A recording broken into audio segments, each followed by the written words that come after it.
Duar. Halo semua, selamat datang di channel Swag pada pembahasan anime Maugakui no Futekigosa. Mengisahkan kejadian 2000 tahun yang lalu di hutan Alharten atau tempat di mana para roh tinggal. Setelah ditawari perjanjian perdamaian oleh Raja Iblis Tirani, Reno selaku Great Spirit atau roh agung akan menuju ke Delzoget untuk menerima akan janji itu. Mengingat Anos adalah Raja Iblis Tirani yang dikenal sebagai kekejamannya, para peri bernama Titi pun mengklarifikasi apakah Reno benar-benar akan menuju ke Delzoget. Gimana ntar kalau ditipu coba? Tenang, aku pasti akan duar. Tepat ketika berkata seperti itu terjadi ledakan yang sangat dahsyat pada hutan Alharten. Ledakan itu disebabkan oleh datangnya ayah dari segala dewa yang bernama Nosgalia. Secara singkat tujuan Nosgalia datang kemari yakni menawari atau lebih tepatnya menyuruh Reno untuk mengandung anak seorang dewa. Nosgalia berniat untuk membuat anak itu menjadi hukum atau alat yang akan menghancurkan Raja Iblis Tirani. Gak mau anjir, mau kuton juga ikutan. Anehnya ketika tertusuk oleh batang pohon, Nosgalia tetap tenang sembari berkata, patuhi aku alam dunia, kehendak dewa itu adalah mutlak. Tepat ketika Nosgalia berkata seperti itu, batang pohon yang menyerangnya justru malah menyerang balik penggunanya selaku roh agung Reno. Dikarenakan Reno sudah tidak bisa bergerak di sini, Nosgalia langsung memberikan benihnya melalui batang pohon. Namun tepat sebelum dia memasukkan benih itu, duar. Padamlah wahai api sesat, perintah dewa itu adalah Ngomong apa? Perintah dewa itu adalah Meskipun lawannya seorang dewa, tapi suara atau hal yang diambil oleh pedang penjara maka sudah dipastikan hal itu tidak akan kembali. Menggunakan sihir kutukan bernama Dexek, perlahan-lahan Nosgalia pun menghilang termakan oleh kutukan hitam. Tapi tetaplah ingat, seorang dewa tidak akan mati semudah itu. Melihat tindakan Anos yang telah menyelamatkannya membuat Reno semakin yakin bahwa dirinya akan menerima perjanjian tentang perdamaian dunia. Demi keselamatan roh agung Reno, Anos menyuruh Shin selaku tangan kanannya untuk melindungi dan mematuhi semua perintah yang diberikan oleh Reno. Aku tuh nggak butuh pengawal. Baiklah. Nggak gitu juga anjir. Tek. Secara singkat Shin pun telah membawa Reno menuju ke Delzoget. Dan sama seperti kejadian di season pertama, bahwa mereka berempat meliputi Anos, Kanon, Roh Agung Reno, dan Dewa Militia selaku Dewa Pencipta menggabungkan kekuatan untuk membuat tembok 4 dunia atau yang dikenal sebagai Beno Eleven. Tugas terakhir dari Shin setelah Anos mati yakni mengawal Reno kembali ke rumah atau ke hutan Alharten. Namun anehnya sesampai di sana terdapat Titi atau roh peri yang bilang bahwa para roh telah dimakan oleh hewan buas surgawi. Di waktu yang sama ketika Shin membantai hewan buas surgawi, Reno pun merasakan kehadiran seseorang. Mengancam jika tidak menampilkan diri maka orang itu akan dibantai. Tidak lama kemudian muncullah seorang anak kecil yang memperkenalkan dirinya sebagai Anos Porticolo. Apakah semua ini perbuatannya Anos Porticolo? Dan siapa Anos Porticolo ini? Apakah saudaranya Piccolo? Demikianlah prolog dari episode 1 berakhir sampai di sini. Buat yang lagi nyari situs nonton anime di mana, silahkan cek di deskripsi video ya. Setelah pertempuran dahsyat yang melibatkan penduduk Ascension dan juga Dilhead pada season 1, Anos dan kawan-kawan pun kembali bersekolah untuk bersekolah tentunya. Sasa best waifu.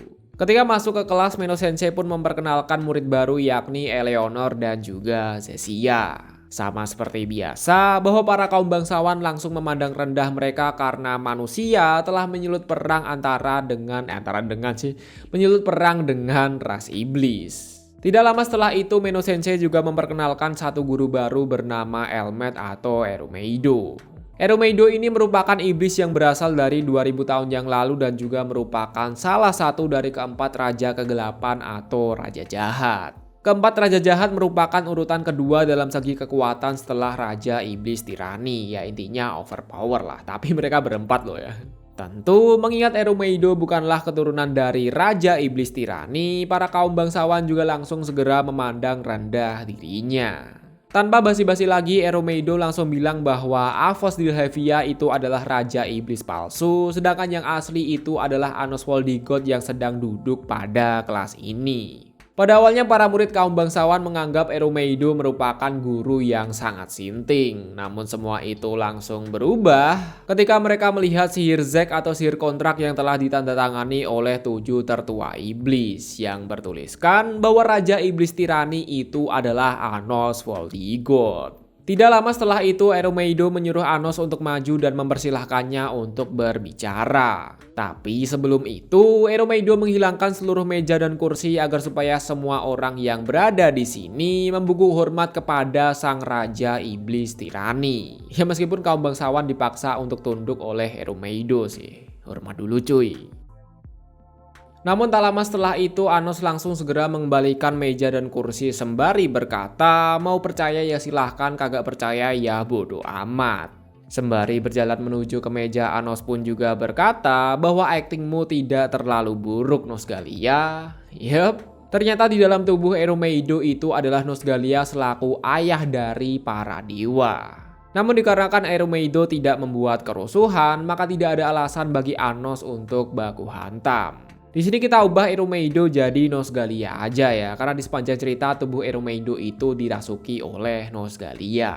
Secara singkat, Nosgalia menjelaskan tentang hukum alam semesta, di mana segala hal itu telah diatur oleh para dewa. Pada zaman mitologi, semua kehidupan hampir punah dan dunia juga sudah hampir hancur. Semua itu disebabkan oleh dewa penghancur bernama Abernu atau Abernu, gimana bacanya? Namun untuk mencegah kerusakan dunia, Raja Iblis Tirani pun baku hantam melawan Dewa Abernu, yang kemudian mengubahnya menjadi tempat bernama Delzoget dan mengubah kekuatannya menjadi pedang penghancur bernama Venus Donoar. Nah, karena Anos atau Raja Iblis Tirani telah merusak tatanan dunia atau hukum dunia, maka para dewa memutuskan membuat hukum baru untuk membunuh Raja Iblis Tirani. Hukum baru yang dimaksud yakni kemunculan seorang anak dewa. Lebih mengejutkannya lagi, anak dewa yang bertugas untuk membunuh Anos juga sedang berada di sekolah ini. Yalah. Hah, dewa? Jangan lawak deh. Merasa emosi akan hal itu, Nosgalia pun langsung menunjukkan sifat sejatinya, di mana kehendak dewa itu adalah semua hukum, tatanan, sebab dan akibat tidak berlaku pada pedang Venus Donoar. Setelah membunuh Nosgalia, Anos pun mengembalikan muasal Nosgalia dengan sihir Argonememet atau sihir regenerasi muasal. Karena jika Nosgalia mati, maka dunia juga akan benar-benar hancur, mengingat dewa merupakan pondasi dari terbentuknya sebuah dunia. Tapi di sini Anos telah membatasi kekuatan dari Nosgalia hanya bisa digunakan sebesar 10% saja, biar nggak banyak tingkah lah. Karena dewa itu selalu menepati janji, setelah baku hantam dengan Anos, Nosgalia pun bertindak seperti guru pada umumnya. Bel istirahat pun berbunyi. Menanggapi anak dewa yang ditugaskan untuk membunuh Anos, Sasa, Misa, dan kawan-kawan pun ingin mencari tentang keberadaan anak dewa yang dimaksud. Meski kekuatan Anos itu di luar nalar, tapi tidak ada salahnya untuk tetap berhati-hati mengingat musuhnya itu adalah ras dewa. Secara singkat, mereka semua pun mulai melakukan pencarian terhadap anak dewa yang telah disebutkan. Namun di waktu yang sama, Eleanor mendapatkan panggilan dari Ledriano bahwa dirinya menemukan sebuah artefak yang ditinggalkan oleh mantan gurunya selaku Jirga Sensei. Mendengar akan hal itu, Eleanor dan juga Jessia langsung segera pergi menuju ke tempat Ledriano berada. Setelah mencari kesana kemari, Ray dan Misa sama sekali tidak menemukan tentang anak dewa yang dimaksud. Dan mereka malah ngapain coba? Di waktu yang sama ketika sedang asik-asik bersama, terdapat murid bernama Gerard yang ditugaskan untuk memberikan setengah pedang milik ayahnya Misa, nggak pakai H ya. Namun tidak disangka sesampai di sana, Misa yang nggak ada hanya langsung ditusuk oleh si Gerard. Di sisi lain, Anos pun menemui Van Union untuk membahas mengenai lagu dangdut yang akan ditampilkan pada pengumuman Raja Iblis Asli. Tentu karena diberikan kesempatan untuk perform dangdut, membuat seluruh anggota Van Union semangat untuk menampilkan dan membuat lagu dangdut baru. Di waktu yang sama, menggunakan sihir telepati, Sasa pun bilang bahwa kakak kelasnya yang bernama Rivez telah diserang oleh seorang murid bernama Rinka. Bahkan parahnya, Meno Sensei juga telah diculik oleh si Rinka.